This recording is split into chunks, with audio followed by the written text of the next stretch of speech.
Vamos ver se... agora deu.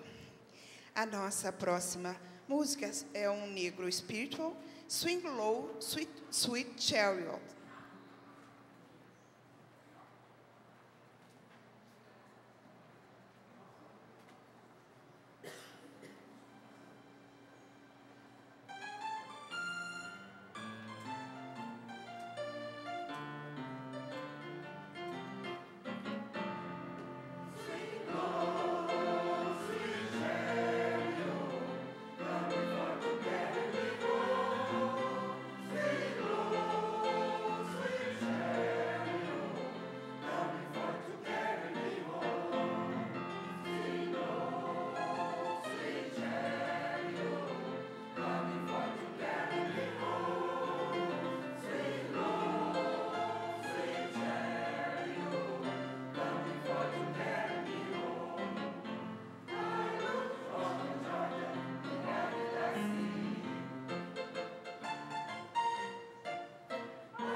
A próxima música, Uma Bênção Antiga, de Dennis Agay.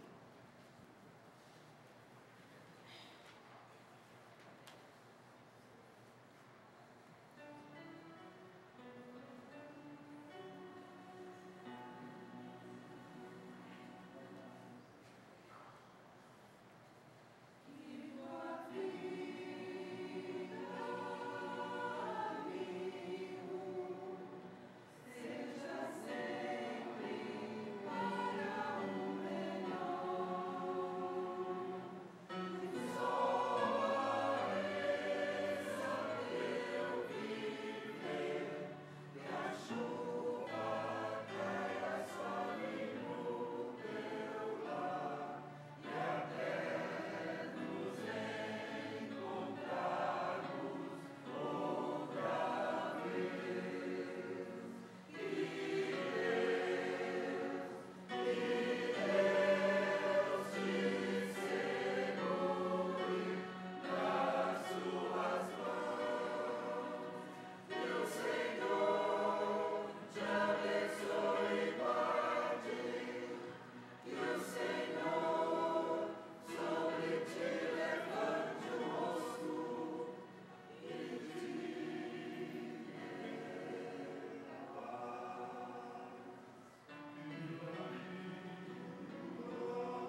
Oração de São Francisco, de Raimundo Martins.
Da trilha sonora do filme A Missão, de Ennio Morricone, com arranjo de Paulo Hollands, Gabrius Oboé.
A próxima, Jesus, Alegria dos Homens, de Bach.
Nós ensaiamos aos sábados de manhã. Se alguém se sentiu interessado, tiver vontade, às 8h30 aqui nesse salão. A próxima música, Vozes da Esperança, de Paulo Rolands.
última música, o Salmo 139, com música de Linda Spencer, numa versão de Harley Miller, Asas da Alva.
Bom dia a todos. Estamos sempre bem, cada vez melhor, não é?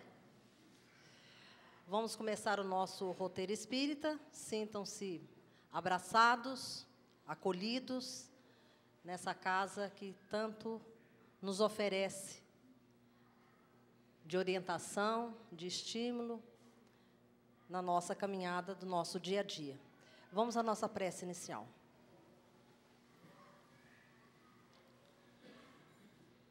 Deus, nosso Pai Criador, abençoe-nos nessa manhã. Permita que estejamos atentos aos ensinamentos que aqui nos serão ministrados. Agradecemos pelo companheiro que irá trazer esses conhecimentos a nós. E nossa sincera gratidão aos bons espíritos que nos assistem. E pedimos por aqueles que não puderem estar hoje aqui conosco. Abençoe-nos, Pai, e nos fortaleça em todos os instantes de nossa vida. Quem está conosco hoje? Cleiton Levi. Quem não conhece o Cleiton? Já é conhecido, bastante conhecido aqui, Cleiton. Ele trabalha aqui na casa há muitos anos, né? Nosso companheiro querido, diretor da creche Gustavo Marcondes, e como conferencista ele tem trabalhado bastante na divulgação da doutrina espírita, em outras casas, em outros estados, e hoje ele teve um tempo e veio aqui bater um papo conosco, como ele fala. Com a palavra, Cleiton.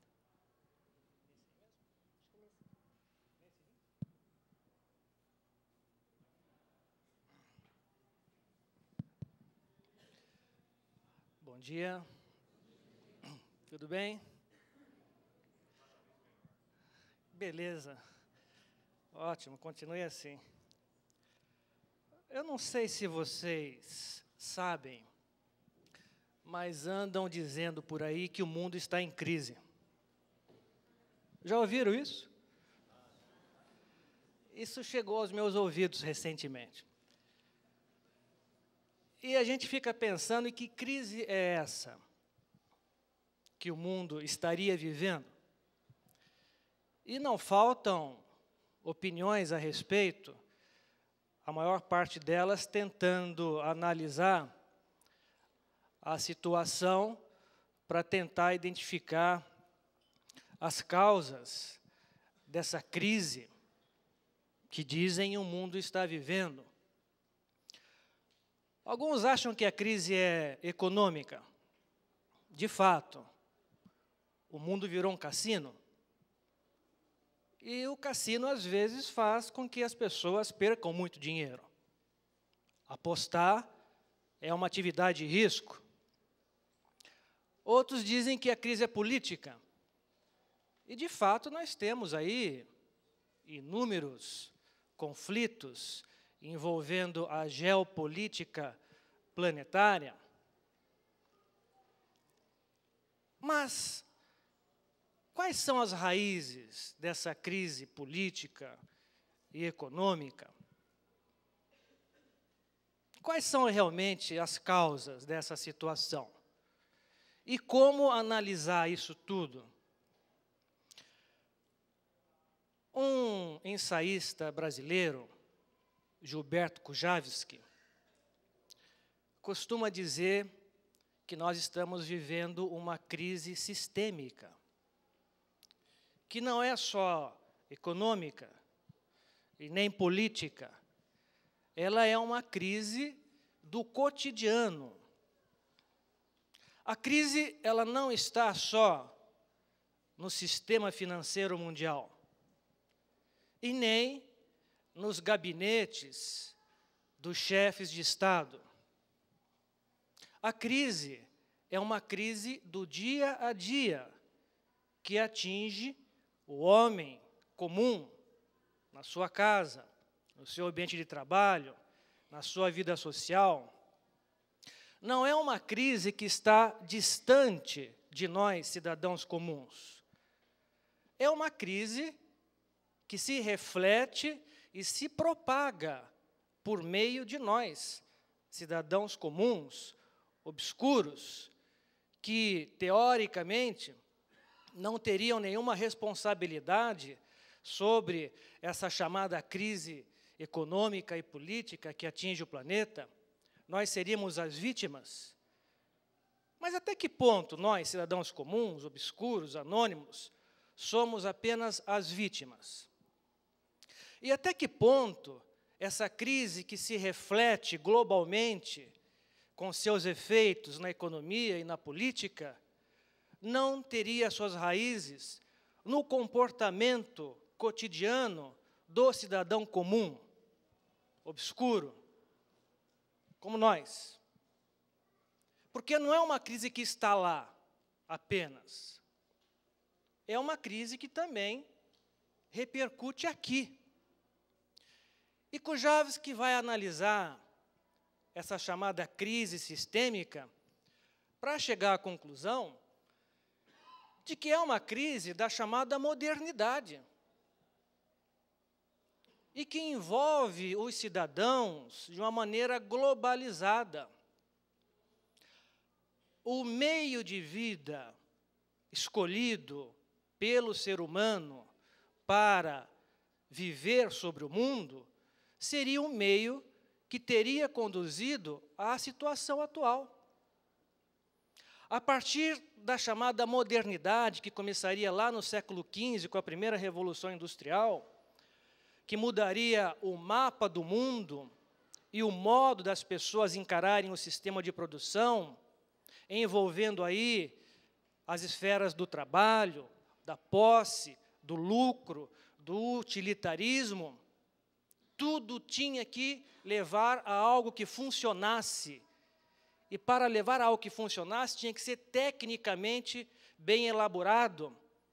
O tecnicismo, o cientificismo, tudo isso são marcas da chamada modernidade. E alguns teóricos defendem a ideia de que nós já estamos na pós-modernidade, que teria começado logo depois da Segunda Guerra Mundial, quando um desenvolvimento científico e tecnológico cada vez mais veloz teria mudado completamente o sistema de vida no planeta. E então o comportamento do homem teria se alterado em função dessa nova mudança, caracterizada por essa chamada pós-modernidade. Mas até que ponto isso resolve o problema? Dizer que a modernidade virou pós-modernidade pode ser uma explicação teoricamente bem elaborada, mas não resolve o problema. A crise continua.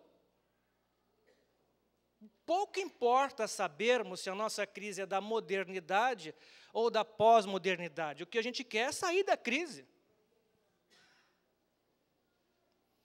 Não importa muito para o doente saber se o problema dele é colesterol alto ou taxa de açúcar elevada. Ele quer ficar bom. Ele quer um tratamento. Ele quer a cura. Mas essa coisa da pós-modernidade vem sendo divulgada como se fosse a explicação para todos os problemas e a causa de todos os problemas. Alain Touraine, sociólogo francês, tem uma opinião que diverge um pouco. Ele diz que, na verdade, o que nós estamos vivendo é uma hipermodernidade. Porque, na verdade, não tem nada depois da modernidade. Nós apenas continuamos o processo de vida tecnicista, cientificista, racionalista, produção em larga escala, desvalorização do ser humano, exploração dos meios de trabalho. E chegamos agora, no século XXI, com o que ele chama de hipermodernidade, que é um excesso de modernidade. O mundo está saturado de modernidade. Ele não aguenta mais essa tal de modernidade. Ele está até o pescoço, não, até o nariz dessa modernidade. Mais um pouquinho ele vai se afogar, vai sucumbir. E aí ele explica a sua teoria de uma maneira muito simples, para dizer que nós estamos saturados desse meio de vida que nós criamos. Depois de 2 grandes guerras mundiais, depois de 2 bombas atômicas, depois da concentração de renda entre os mais ricos e do empobrecimento generalizado e exponencial dos mais pobres, depois de uma elevada produção de alimentos nos últimos anos e de um grande aumento de famintos, proporcionalmente no mesmo período, depois de um desenvolvimento científico e tecnológico fantástico no campo da medicina e do surgimento de novas e misteriosas enfermidades que desafiam a ciência médica, depois de tudo isso, nós só podemos estar cansados dessa tal modernidade. E não importa muito se é modernidade ou pós-modernidade, o fato é que nós estamos saturados disso. E seria inevitável que o meio de vida caracterizado por essa fase do nosso desenvolvimento degenerasse em consequências sociais, políticas, econômicas, culturais, que mexesse com o comportamento das pessoas, que transformasse o ser humano numa coisa, como diriam os filósofos da escola de Frankfurt, num processo de reificação do indivíduo, onde o indivíduo não é valorizado pelo que é, mas sim como ele vale enquanto consumidor daquilo que se vende. Porque o mundo é um grande mercado, é um grande shopping center, não apenas do ponto de vista dos bens de consumo, mas também e principalmente do ponto de vista cultural. A chamada indústria cultural é um processo que aliena o ser humano, anestesia o senso crítico e faz do indivíduo um mero consumidor de comportamentos que são exportados num processo de colonização cultural. E desse processo de colonização cultural, que invariavelmente atinge os países com menor desenvolvimento no campo da educação, surge o que alguns estudiosos chamam de mínimo eu. Ou seja, o ser humano é cada vez menos ele mesmo e cada vez mais o comportamento que assimila de outras sociedades e de outras culturas. Nós somos minimamente nós mesmos. Nós não temos a coragem de sermos o que somos, porque tememos o olhar do outro. Tememos a análise crítica do pensamento dominante. Tememos o que os outros vão dizer. E então eu preciso vestir uma máscara que me torne aceitável no meio social onde eu preciso circular, porque eu dependo desse meio social para a minha sobrevivência, para a minha ascensão social, para alcançar um patamar elevado na escala do status social e cultural. E com isso, o meu verdadeiro eu, real, o eu que eu sou, é anulado. Ele deixa de existir. Eu repito discursos que eu ouço. Eu replico comportamentos que eu observo. E não vivencio o que eu sou. Não digo o que eu penso. Não ajo como eu acho que deveria agir. Eu sou um espelho que reflete os outros e não reflete a minha imagem. Então, nós somos cada vez menos nós mesmos e cada vez mais os outros, as ideologias, as manifestações culturais, os comportamentos de massa, os modismos, tudo isso nos leva como se fôssemos folhas secas, conduzidas pelo vento. E sem senso crítico, nós não temos capacidade de avaliar para onde estamos indo e quem está nos conduzindo. Então, Kujavsky faz uma análise racional, sóbria, para demonstrar que a crise do século XX, que na verdade já é século XXI, mas quando ele desenvolveu esse estudo foi no final do século XX, a crise do século XX, que se prolonga pelo século XXI, não é uma crise dos gabinetes, nem do sistema financeiro. Só. É uma crise do cotidiano, da qual participam todas as pessoas. Nós, cidadãos comuns e anônimos também. É uma crise que está na raiz da nossa formação.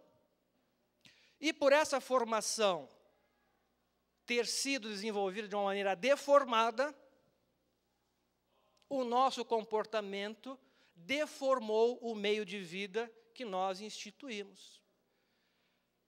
Ele vai demonstrar isso analisando alguns aspectos que envolvem simplesmente o cotidiano de qualquer ser humano, para dizer que a crise nasce no dia a dia, antes de explodir lá nas esferas distantes do cidadão comum. Primeiro aspecto, morar. É uma coisa que todo mundo faz, nem que seja debaixo da ponte. Todo mundo tem que morar em algum lugar. É um aspecto do cotidiano. Segundo aspecto, andar. Todo mundo caminha para algum lugar, ou se locomove de alguma maneira para algum ponto.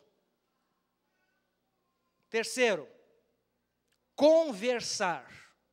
Sim, porque nós somos seres humanos. E dizem os estudiosos que nós só nos tornamos seres humanos no dia em que descobrimos a linguagem e a capacidade de nos comunicarmos. Quarto ponto, comer. Todo mundo come, ou pelo menos deveria, para sobreviver. Todo mundo precisa se alimentar. E quinto ponto, trabalhar.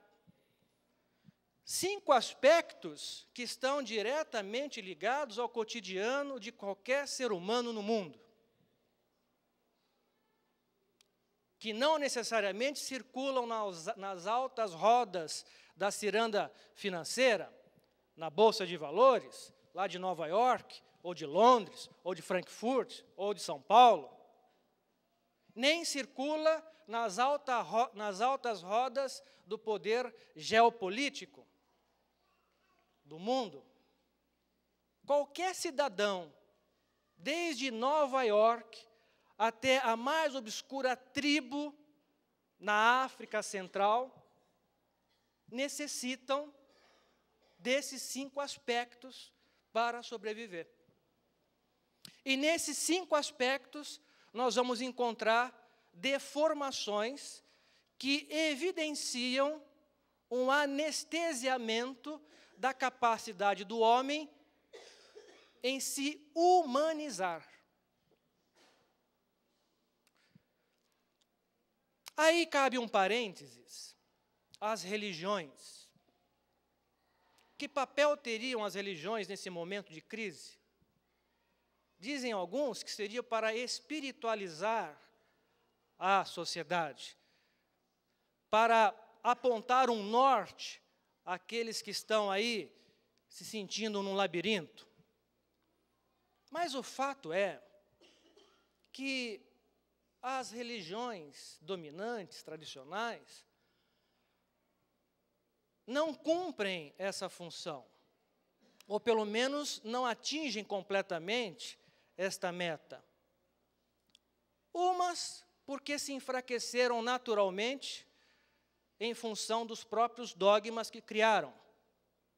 Como esses dogmas caíram por terra, em função do senso crítico e da capacidade de raciocínio do homem, elas também estão se diluindo. Outras se embruteceram pelo fundamentalismo radical, fanático, e também evidencia uma deterioração nessa chamada relação entre o homem e o divino. Há ainda aquelas que não são nem frias e nem quentes, são mornas, que não fazem nenhuma coisa nem outra, que se transformaram num apanhado de comportamentos formais para conduzir rebanhos, Deus sabe para onde. E no meio disso tudo, o preconceito religioso, que faz com que todas essas religiões tomem umas às outras como adversárias, como concorrentes, disputando adeptos, quando, na verdade, me parece, um dos papéis de uma religião seria justamente aproximar os homens uns dos outros, permitir o contato saudável de diferentes ideologias no campo do sagrado, porque o mundo é uma diversidade.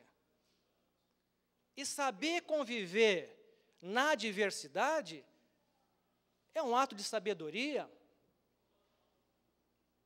E os discursos que nós ouvimos muitas vezes no campo religioso são discursos que pregam o separatismo, o sectarismo, a perseguição, a condenação, o medo. Não faz muito tempo, muita gente aqui tinha medo de ir para o inferno, mesmo que vá. Não é verdade? Agora, nós aqui, depois de estudarmos os postulados espíritas, chegamos à conclusão que aquele inferno da Igreja Católica Romana não é bem daquele jeito. Já mudou muito depois que descobriram que não é eterno. Já é uma grande coisa. Ir para o inferno, tudo bem. Eu até aceito, mas ficar lá para sempre não vai dar. Então, o medo pressionou durante muito tempo. Olha, e não é só a Igreja Católica, não. Há discursos no meio espírita que não são muito diferentes disso. A pessoa no meio espírita, ela não vai para o inferno, mas vai para o umbral. Eu não sei bem qual é a diferença. Se é um loteamento mais ao norte ou mais ao sul do plano espiritual inferior, mas o fato é que já está loteado. Daqui para lá é o umbral espírita, daqui para cá é o inferno católico. E o que será esse tal de umbral, que todo mundo fala? Porque só se refere ao umbral quando é para dizer que a pessoa vai penar por alguma coisa que fez ou está fazendo. Eu, outro dia, conversando assim, casualmente, com um conhecido, na rua, espírita, e como sempre, a gente faz fofoca, né? Porque é uma das coisas humanas mais deliciosas de se fazer. E surgiu um personagem para a gente começar a fofocar. Em determinado momento, ele falou assim, mas você vai ver quando for lá para cima, o que vai acontecer com ele? Aí eu parei. Se ele está falando isso desse, o que vai ser de mim, que sou muito pior que ele? Que direito a gente tem de saber ou de dizer o que vai acontecer com fulano depois que ele partir desse mundo? Qual é o poder ou a autoridade que nós temos para dizer o que vai ser desse ou daquele espírito? Nós não conhecemos a história dele. Nós não sabemos as razões pelas quais ele se comportou assim ou assado. Nós não somos juízes e nem temos privilégio algum por ostentarmos um rótulo religioso. O rótulo de espírita não é um passaporte, não. Não basta. A coisa é mais embaixo, como diria minha sábia sogra. É a vivência, é o caráter, é o modo de fazer as coisas. Não é o rótulo religioso. Então, os discursos estão aí e são discriminatórios, separam as pessoas umas das outras, entre boas e más, como se o mundo fosse dividido entre tribos boas e más, mocinhos e bandidos. Quem aqui é só mocinho o tempo todo? E quem aqui é bandido o tempo todo? Nós somos, sim, as duas coisas. Nós somos sombra e luz, que se alternam e que se projetam dependendo da circunstância. Mas nós somos um mesclado, nós somos multifacetados. Nós temos vários aspectos na nossa personalidade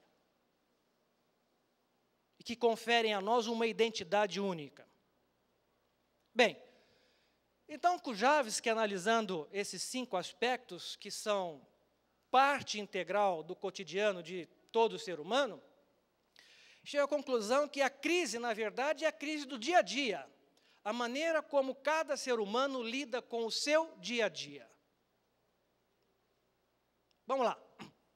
Morar, por exemplo, que ele diz que é um desses aspectos que evidenciam isso. O ato de morar no mundo hoje tornou-se algo muito diferente do ato de morar no mundo 50, 100 anos atrás. Começa que não tem casa para todo mundo. Uma boa parcela da população não tem moradia. Isso tanto nos países desenvolvidos, os chamados ricos, embora não se propague tanto, como nos países menos desenvolvidos, os chamados pobres. A escassez de moradia, o déficit habitacional em São Paulo ou em Nova York são hoje assustadores. Não apenas no aspecto quantitativo, mas principalmente no aspecto qualitativo. As nossas moradias limitam-se hoje a espaços para funcionarem como dormitório. Há muito tempo, as nossas casas deixaram de ser lares, porque elas não propiciam mais o calor humano que confere um ambiente necessário para o estabelecimento de um lar. Primeiro que as pessoas não param mais em casa. Elas só vão para casa para dormir. O resto do tempo elas estão trabalhando, ou se ocupando em alguma coisa que dê dinheiro, que dê lucro. Ela trabalha de manhã, à tarde e à noite. No finalzinho da noite, ela volta para casa. Na verdade, ela volta para o quarto. Melhor, ela volta para a cama. Dorme e, no dia seguinte, volta na roda viva. Ainda do ponto de vista qualitativo, as nossas casas hoje são muito menores do que as nossas casas de 50 anos atrás. Isso está demonstrado. Mais uma vez, eu trabalhava na Gazeta Mercantil, em São Paulo, e me pediram para fazer uma matéria justamente sobre isso. E nós constatamos que os apartamentos de 2 quartos na capital paulista, numa determinada época, tinham aproximadamente 120 metros quadrados. E mais para cá, quando essa matéria foi feita, na década de 80, os apartamentos agora tinham em torno de 70 metros quadrados. Mas são apartamentos de 2 quartos. E são vendidos como apartamento de 2 quartos. E no Japão, já tem casa de 2 por 3 metros quadrados. Que é para o sujeito só ir para lá para dormir. Só cabe a cama, talvez um banheiro. E no dia seguinte ele levanta e tudo que ele tem que fazer, ele faz fora. Ora, como é que dá para fazer disso um lar? Primeiro que as nossas casas agora são todas padronizadas, todas iguaizinhas. Não há mais diferenciação estética. Os lares ou as casas perderam a identidade dos seus moradores. É só concreto, uma repetição. No final do século passado, quando alguém construía uma casa, ele colocava na fachada a data da construção e o nome da família. Agora pouco importa quem está ali, porque é tudo uma coisa só. As nossas casas deixaram de ser aconchegantes. Elas são práticas, elas têm que ser funcionais. Tudo que está ali dentro tem que funcionar para alguma coisa. Se não funcionar para alguma coisa, se não servir para alguma coisa, é lixo, joga fora. E com isso a gente foi eliminando o aconchego dos lares, o aspecto estético, a cor, a forma, a posição, a decoração. Eu uma vez comprei para colocar na minha casa um móvel que é um aparador. Sabe como é aquela coisa? Que não é nem mesa e nem criado mudo. É uma mesa pela metade, mas é um criado mudo comprido. Um aparador assim. E eu fui comprar aquilo numa loja de demolição. A hora que eu botei o olho nele, eu falei, é esse. Porque foi um caso de identificação. Eu me vi ali, naquele aparador.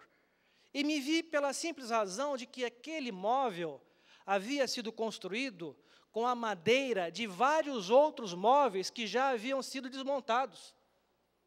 Inclusive com cores diferentes. Então, as pernas tinham cores diferentes, o tampo tinha cor diferente, as laterais, as gavetas, tudo diferente. O tampo era de janela, ou melhor, havia sido uma janela, a gaveta havia sido um batente, as pernas isso, as outras pernas aquilo. Quando eu olhei para ele, eu falei, eu sou isso. Porque, na verdade, nós somos isso. Aquele aparador é o exemplo acabado da teoria da reencarnação. Ele foi sendo montado aos poucos com um pedacinho de cada coisa. E nós somos isso. Cada vida a gente exerce uma experiência. E agregamos na última, ou na mais recente, a somatória de todas elas. Por isso é que nós somos tão diferentes uns dos outros. Nós não somos todos padronizados, todos iguaizinhos. E nem a nossa personalidade é uma coisa só. Ele é um somatório de várias outras experiências, como aquele aparador. Toda vez que eu olho para ele, eu me identifico. Eu sou você. Ou melhor, eu acho que ele olha para mim e fala assim, eu sou você amanhã. Tem aquela coisa, né? Então, a moradia, nossas casas, além de não existirem mais em quantidade suficiente, perderam em qualidade. Além do que, surgiu o fenômeno do condomínio. E, junto com o condomínio, a figura do síndico. Agora, muita gente vai entender o que estou falando. Não existe figura mais controversa do que o síndico, porque é a única pessoa, com certeza absoluta, é uma das pessoas no mundo que jamais vai conseguir agradar todo mundo. Ele sempre vai ser um fator de discórdia. E isso está no dia a dia, no cotidiano. Se a gente passar para um outro aspecto, que ele cita, morar, caminhar. Uma coisa prosaica, né? Andar. Todo mundo se locomove de um jeito ou de outro, daqui para algum lugar. Mas a gente olha o mundo de hoje e percebe que o ato de caminhar também tem uma outra função, ou melhor, uma única função. Caminhar serve apenas para ir de um lugar para outro, a fim de conseguir alguma coisa. Milor Fernandes criou um dicionário novo para designar comportamentos da modernidade. E está lá, andar. O que é andar? Andar é aquilo que você faz quando sai do carro e vai para o elevador. Ponto. Porque andar se resumiu a isso. Você não anda mais por andar. Você anda porque precisa andar para chegar em algum lugar que vai ter alguma utilidade. Se não tiver alguma utilidade, melhor não andar. Fica sentado. E então criamos a figura do sedentário. O sujeito que não anda, ou anda o mínimo possível. Ele não quer mexer. Agora, o lado mais irônico dessa história é a invenção da esteira mecânica. Que você paga um dinheirão para andar, sem sair do lugar. Não é verdade? Você paga um dinheirão para subir naquilo e fica andando. E não chega a lugar nenhum. As pessoas hoje andam, por algum motivo, por alguma razão, elas nunca andam por andar. Elas nunca andam para vadiar, para passear. Elas andam porque têm que alcançar algum objetivo. E mesmo aquelas pessoas que a gente vê andando ao redor da Lagoa do Taquaral, aqui em Campinas, elas estão andando porque precisam andar, porque alguém disse para elas que elas têm que andar. Então, elas andam olhando para o chão. Ou então, num ponto distante no infinito, que ninguém sabe o que é. E estão andando. Não existe lagoa, não existe rua, não existe gente, não existe árvore, não tem passarinho, não tem cachorro. Tem aquela coisa lá, ela está andando, ou está correndo. Alguém falou, você tem que andar, tem que correr, ela vai, anda e corre. Ou então, ela vai andar no shopping center. Porque é o lugar mais frequentado pelas pessoas que querem andar. É uma maravilha, porque shopping center a gente vai para andar, ninguém vai para comprar. Vocês pensam que vão para comprar? Mentira. Você encontra um conhecido lá, você vai ver que ele está com a mão vazia. Eu nunca achei ninguém que saísse de uma loja com alguma coisa comprada. Vai lá para andar, anda quilômetros, sai cansado, as pernas doem, fica ofegante, chega em casa, pesa, perdeu 2, 3 quilos de ver vitrine. Não comprou nada. Saiu frustrado porque não levou nada. É uma tortura. Então, andar hoje em dia é isso. Quando lá no passado você caminhava. Eu lembro, na minha infância, que afinal de contas não faz tanto tempo assim, eu ia passar as férias numa cidadezinha perto de Ribeirão Preto, e lá o programa, no final de tarde, era andar ao redor da praça. Só tinha isso para fazer lá. E todo mundo fazia isso. As mulheres num sentido, os homens no outro sentido. Até hoje eu não sei bem qual é a filosofia que está por trás desse comportamento. Mas deve ter alguma. E eu lembro que as pessoas ficavam caminhando e conversando e admirando o jardim que o jardineiro havia modelado para aquele fim de semana. O jardineiro do jardim da praça era uma pessoa admirada na cidade inteira. As pessoas passavam, olhando, nossa, olha só que coisa linda, que canteiro maravilhoso. As pessoas enxergavam o caminho por onde andavam. E entravam em contato com as outras pessoas que estavam ali andando também. Hoje a gente anda, corre numa solidão de dar dó. Ninguém olha para a gente, e a gente também não olha para ninguém. Se olha, é para reparar alguma coisa que não pegou bem. E para comentar com o outro. Assim que puder, o mais rápido possível, faz a fofoca, joga o veneno. Está gordo, está magro, olha como envelheceu. Nossa, você como está enrugado? Acabou, está um caco, não? Não é isso? É só isso que sai da boca da gente. E nós estamos andando. Então, eu lembro, lá na minha infância, meu avô me levava, ele pegava pela mão. Eu tinha 7, 8 anos. Nós saíamos da casa dele, que era a Rua do Beco, toda calçada com pedra, mas não era nem paralelepípedo, era aquela pedra de montanha.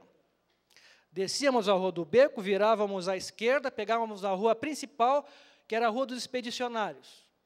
Íamos até a padaria da Elza, porque naquele tempo os padeiros tinham nome. Hoje ninguém sabe o nome do padeiro. Íamos até a padaria da Elza, e lá a Elza estava me esperando para me abraçar e para me dar um beijo na bochecha. Ela tinha uma aparência assim sofrível, a Elza. Os olhos esbugalhados, umas olheiras profundas, né? A cabeça já encanecida pelo tempo, um vozeirão rouco que saía daquela boca, mas ela só dizia coisas afáveis, afetuosas, conversava com os fregueses, contava casos. Quando ela vinha me apertar, eu sentia uma certa... Porque ela me melava todo quando beijava a bochecha. Me melava todo. Mas eu fazia o sacrifício, porque depois que ela me beijava, ela me dava sempre uma paçoquinha de amendoim. Então eu sabia que depois do beijo vinha a paçoquinha. Aí eu ia. E dali a gente ia para a praça. E a praça era o ponto de encontro dos personagens folclóricos da cidade, porque havia muitos personagens folclóricos. E muitos desses personagens habitaram a minha infância durante muito tempo. E eu convivi com eles, conversei com eles, conheci essas pessoas. Hoje em dia ninguém anda para lado nenhum. E aí a gente entra num outro aspecto que ele vem citar como sendo um aspecto que mostra a desumanização do homem. A conversa. Já ouviram falar nisso? Bate-papo, um lero, jogar a conversa fora, fofocar, essas coisas. A gente não faz mais. A gente não conversa. A gente trata de assuntos para alguma finalidade, para resolver alguma coisa. Antigamente, nós tínhamos os almoços de domingo na casa da mãe, na casa da avó, na casa de alguma mama. Hoje, nós temos os almoços de negócio, que só servem para fazer negócio. A comida ali é colateral, é figurante. Você vai a um almoço de negócio, você nem sabe o que você está comendo, nem sente o gosto daquilo. O importante é resolver o problema, é encaminhar o negócio, é decidir o que precisa ser decidido. E assim, nós vamos convivendo sem conhecer as pessoas que convivem conosco. Primeiro que a gente não sabe escutar os outros. A gente acha que os outros não têm nada a nos dizer. Que só nós temos alguma coisa a dizer e que o que nós temos a dizer é sempre mais importante do que tudo que existe no mundo.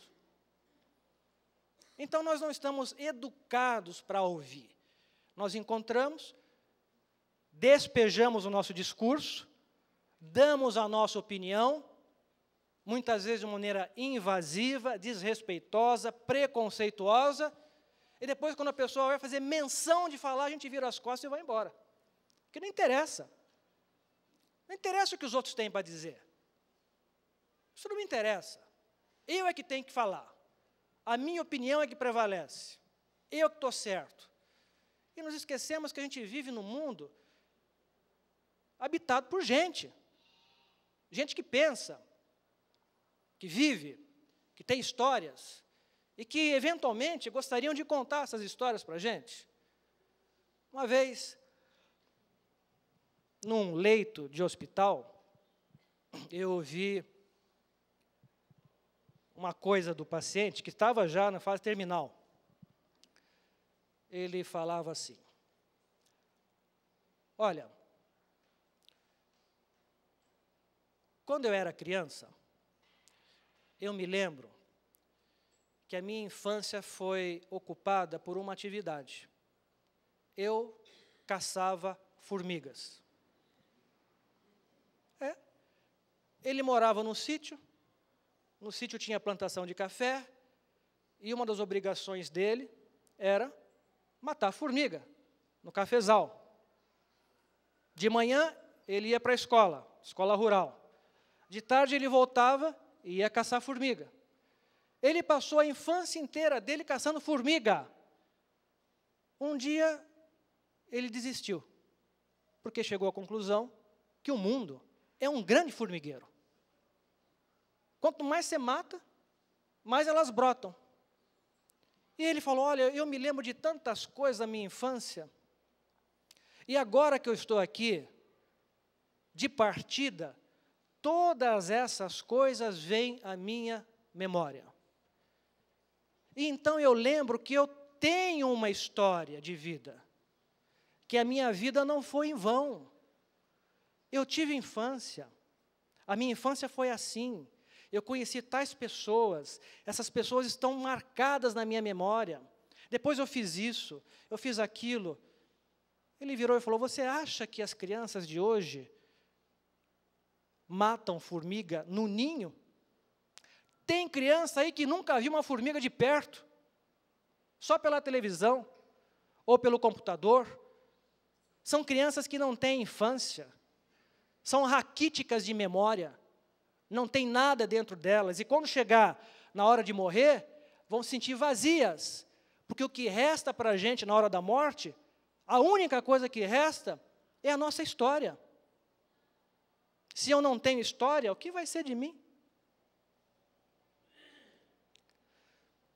E nós vivemos ou passamos pela vida sem fazer a nossa história, sem admitir quaisquer outros personagens, principalmente aqueles que são diferentes da gente, aqueles que pensam de maneira diferente, aqueles que se comportam de maneira diferente, aqueles que têm uma outra maneira de pensar, de enxergar o mundo, nós simplesmente excluímos.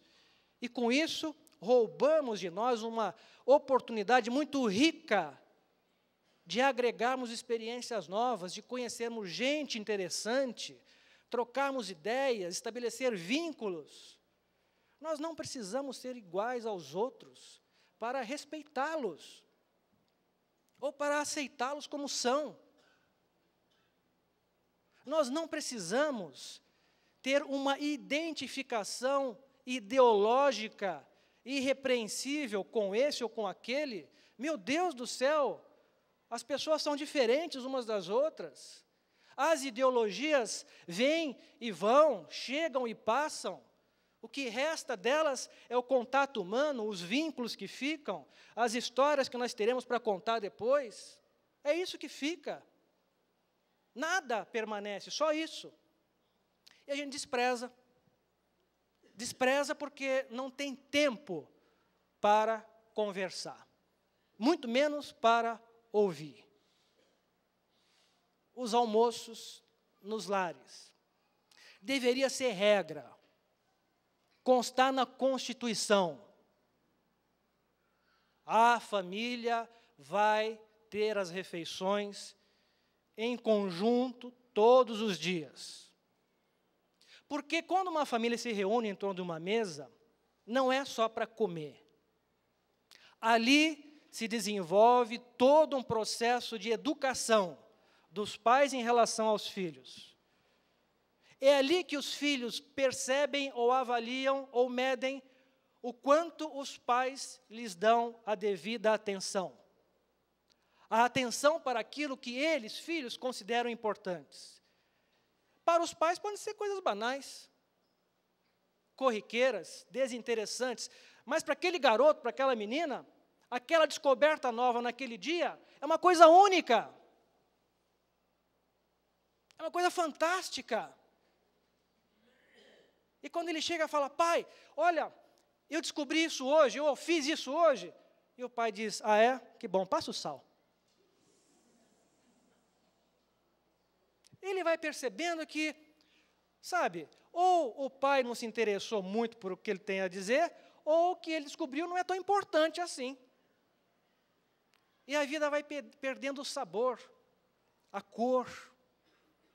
Vibrar com as descobertas novas dos filhos é uma maneira de mostrar a eles que, olha, é isso aí, vai em frente, explore o seu mundo, e depois me conte o que você achou.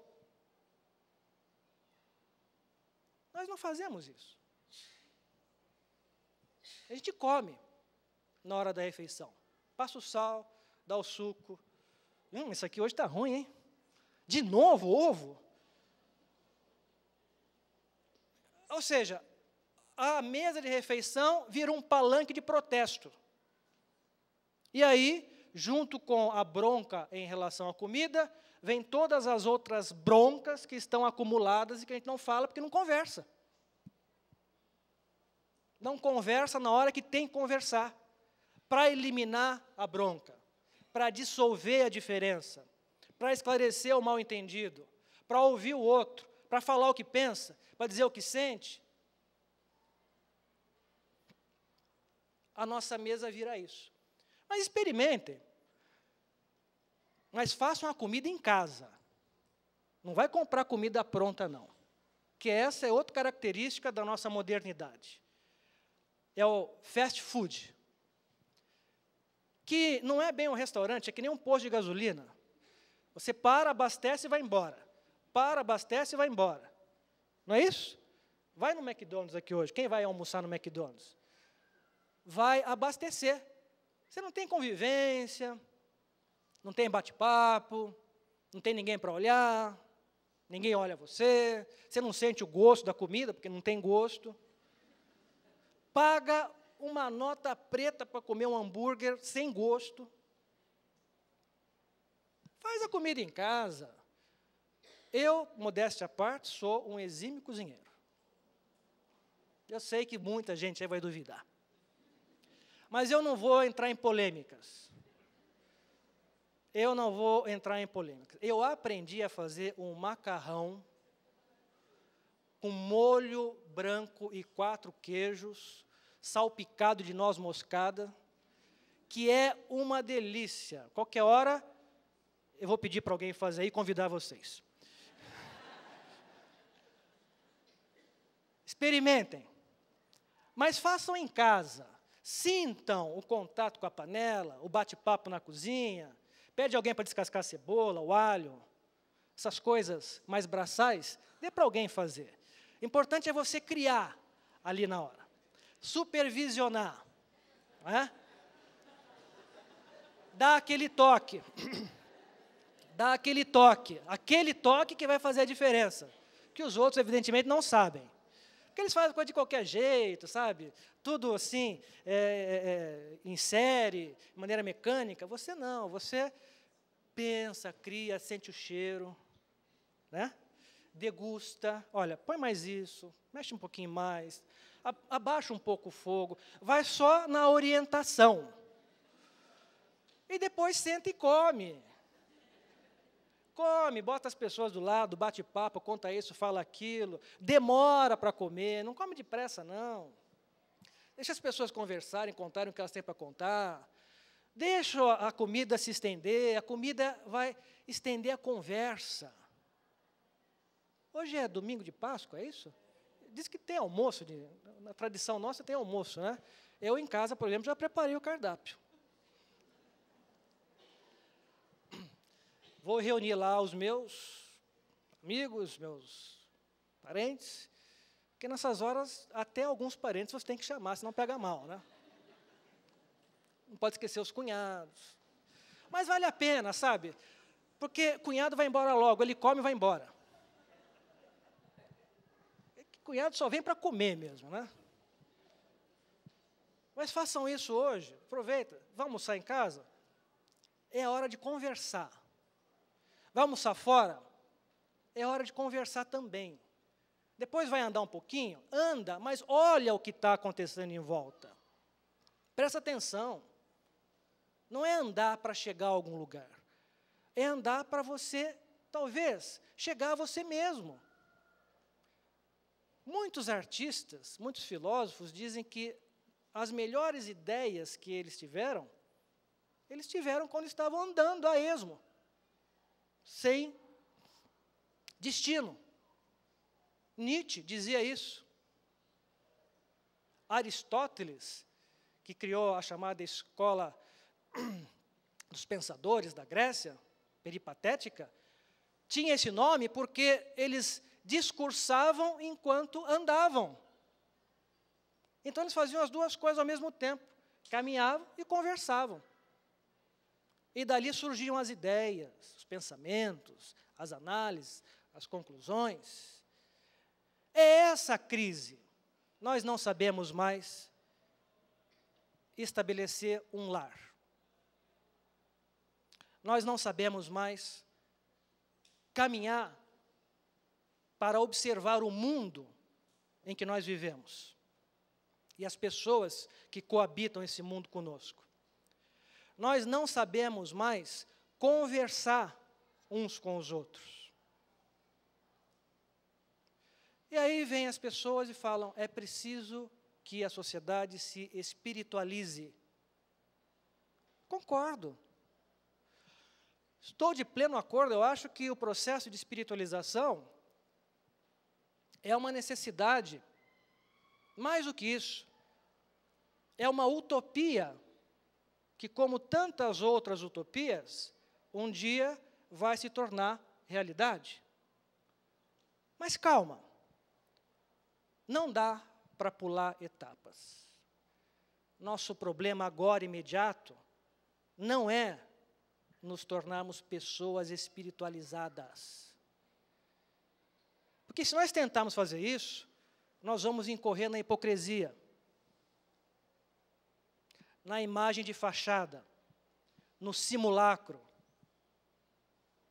Nosso problema agora é nos tornarmos simplesmente gente, que nem isso nós estamos conseguindo ser. Como é que eu posso desejar ser um espírito de luz? Dá a impressão, quando falo espírito de luz, que o espírito é sócio da CPFL, né? Não sei de onde veio essa coisa, parece que ele anda com uma lanterninha. Assim.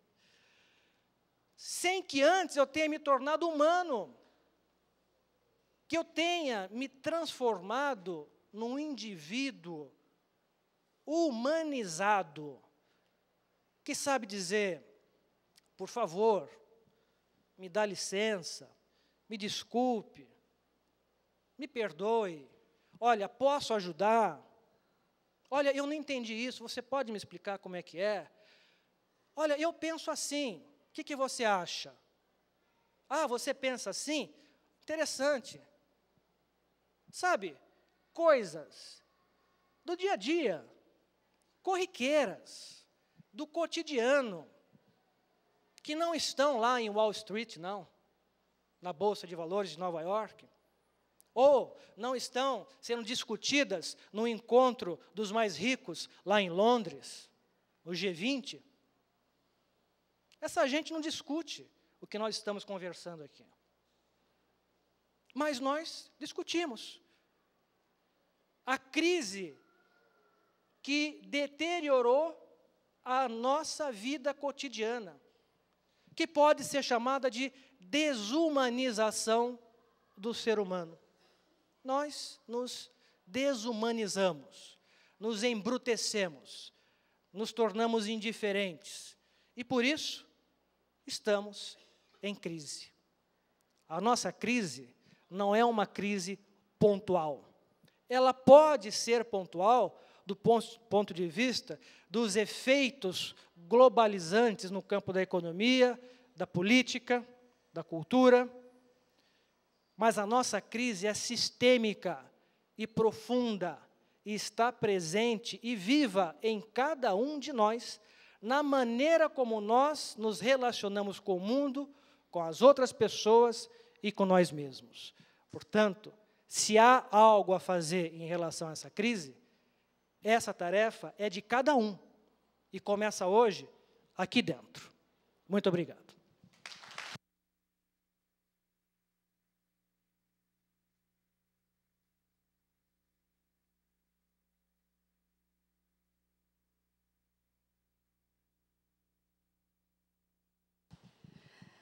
Agradecemos ao Cleiton pela essa reflexão que nos trouxe hoje e vamos agradecer a Deus por essa oportunidade e sairmos daqui com o coração repleto de gratidão, porque os recados estão chegando, a ajuda está chegando a todos nós, essa ajuda que nós queremos tanto, através de uma palestra, de um livro, de uma conversa com um amigo.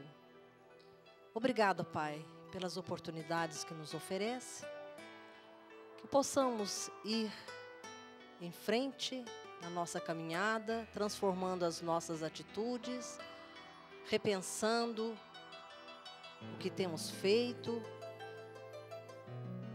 e distribuindo na nossa família e onde quer que estejamos, o amor, o perdão e a fraternidade.